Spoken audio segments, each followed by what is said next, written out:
Kemudian setelah itu berlakulah ketika itu hisab. Allah mengatakan, ya fulan, bukankah pada hari itu, hari sekian, waktu sekian, pada keadaan sekian, kamu melakukan dosa ini. Dia ambilkan satu dosa yang banyak-banyak tu, satu cabut. Ini dosanya. Betul? Betul. Dia kata tak boleh buat apa dah. Memang tinggal mengaku je.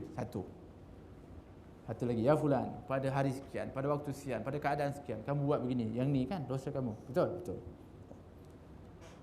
Kemudian Allah mengatakan, wahai fulan, kamu pernah melakukan satu kebaikan, dan di dalam kebaikanmu itu ada rahmatku. Maka oleh kerana itu aku ingin untuk memberikan rahmatku kepadamu pada hari ini. Apa dia? Aku nak tukarkan seluruh dosamu ini kepada pahala dan ganjaran. Tapi orang itu siapa? Kita ke? Belum tentu. Sebab itu kita kata kalau dihisab oleh Allah satu persatu, maka pasti akan diadab mengikut kepada hakikatnya. Kita sebutkan demikian. Mudah-mudahan Allah memberikan kita hisaban yasira, atau yang lebih utama, ya Allah masukkan kami semua ke dalam syurga tanpa hisab. Amin Allahumma amin.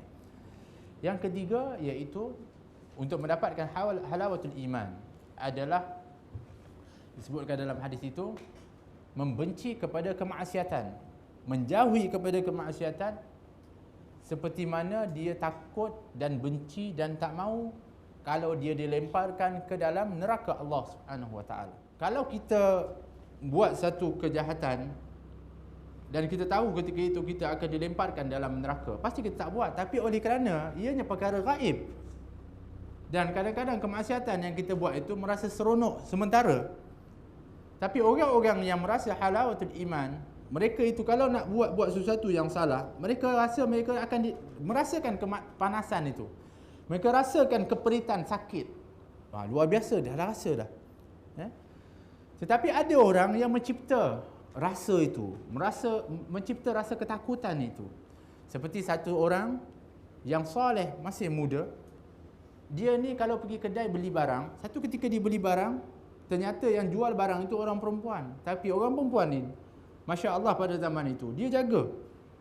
Dia tak mau timbul fitnah. Maka dia buat apa? Dia ada satu tirai, maka dia hanya berikan barang yang dijual itu dengan tangan dia je. Tapi subhanallah, yang namanya hawa nafsu ini, kadang-kadang tengok tangannya pun sudah merasa menimbulkan nafsu. Bagi barang, bagi duit, tengok tangan, Allah cantiknya tangan. Subhanallah. Hari ni kita pun kadang-kadang tak tengok pun dah. Kadang-kadang pun ada juga macam tu, bila telefon, Assalamualaikum, salam, sedapnya suara dia. Nampak? Manusia ni macam-macam. Tak tangan. Jadi dia ni Masya Allah, orangnya orang yang saleh, orang yang baik, tapi nafsunya ketika itu mendahului daripada akalnya. Ketika itu dia merasakan cantiknya daripada tangan perempuan tu. Pasti perempuan ni cantik, dan timbul hawa nafsunya. Ya Allah, kalaulah api yang sekecil ini pun aku tak mampu untuk nak tahan, bagaimana nanti api yang besar, iaitu neraka Allah Subhanahu Wa Taala. Langsung kita dikejutkan diri dia. Sebab itu wa atbi'is sayyi'ata hasanata tamhuha. Ikuti, iringi dari perbuatan jahatmu dengan perbuatan baik. Demikian keadaannya dalam amal kita juga. Kita membina daripada awalnya, kita akan pergi kepada akhirnya. Di awalnya mesti dimulakan dulu. Sebab tu kita ni dalam amal, kita kena mula. Orang cerita kepada kita amalan, jom kita solat tasbih. Kita kata best solat tasbih, ampun dosa. Allah akan ampunkan dosanya, yang tersembunyi, yang nyata, yang ketahui, yang tak ketahui, sengaja tak sengaja. Oi, best.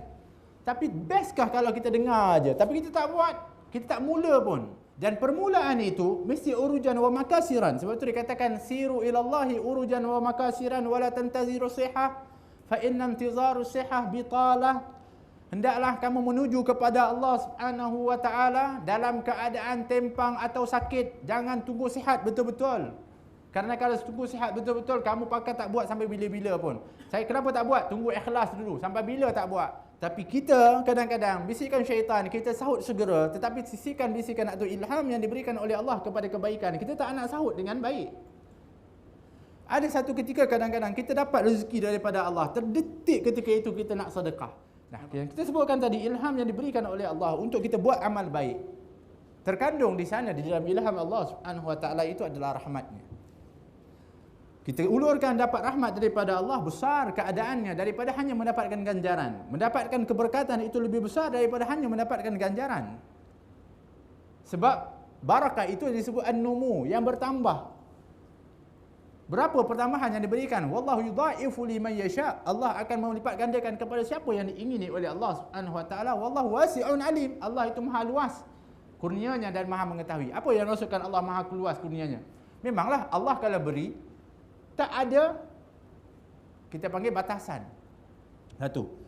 Kenapa jangan disebutkan wasi'un alim? Allah maha mengetahui. Kerana Allah beri itu pasti akan menepati apa yang kita sesuai dengan kita dan apa yang memang kita ingini. Allah akan berikan itu. Sebab itu dalam kehidupan kita kadang-kadang, dapat pula aku ni, alhamdulillah, aku dah hajat lama dah. Kita tak ingat yang kita dulu pernah buat satu benda, kerana itu Allah berikan kepada kita. Kita tak ingat itu adalah kurnia daripada Allah Subhanahu wa taala. Wallahu wasi'un alim. Allah tahu kau nak yang tu.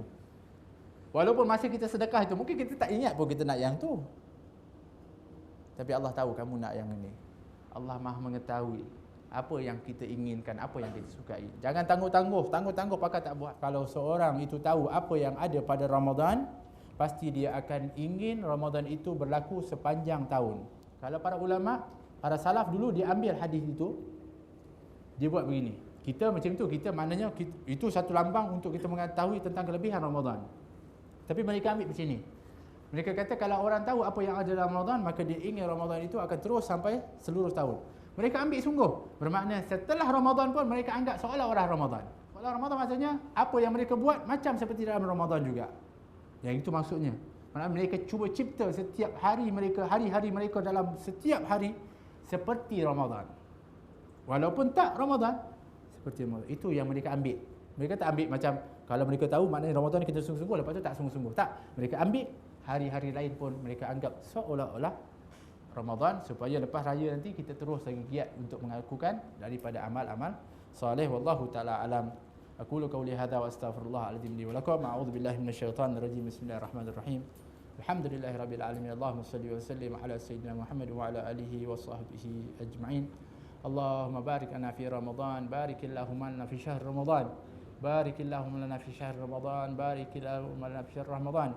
Wa'inna 'ala as-siyam wal qiyam wahfazna bin nabiyil atam. اللهم أجرنا من النار السالمين اللهم أجرنا من النار السالمين اللهم أجرنا من النار السالمين اللهم هب لنا من أزواجنا وذرياتنا قرة أعين واجعلنا للمتقين إماما وافتح علينا فتوح العارفين وفقهنا في الدين وارزقنا كمال الإخلاص واليقين اللهم أرنا الحق حقا وارزقنا اتباعه وأرنا الباطل باطلا وارزقنا اجتنابه ربنا آتنا في الدنيا حسنة وفي الآخرة حسنة وقنا عذاب النار اللهم انصر الإسلام والمسلمين اللهم انصر الإسلام والمسلمين اللهم انصر الإسلام والمسلمين وأهلك الكفر والمشركين أعداءك أعداء الدين اللهم عليك اليهود ومن نصره اللهم عليك باليهود ومن عاناهم اللهم عليك اليهود وعاناهم اللهم انصر المجاهدين خصوصا في فلسطين اللهم انصر المجاهدين في فلسطين اللهم انصر المجاهدين في فلسطين وفي العراق وفي سوريا وفي شيشان وفي بورما وفي كل مكان والزمان يا رب العالمين يا أرحم الراحمين يا الله يا أرحم الراحمين اللهم منزل الكتاب ويا مجري السحاب ويا هازم الأحزاب اهزمهم وانصرنا عليهم يا رب العالمين رب صلى الله على سيدنا محمد وعلى آله وصحبه وسلم الحمد لله رب العالمين السلام عليكم ورحمة الله وبركاته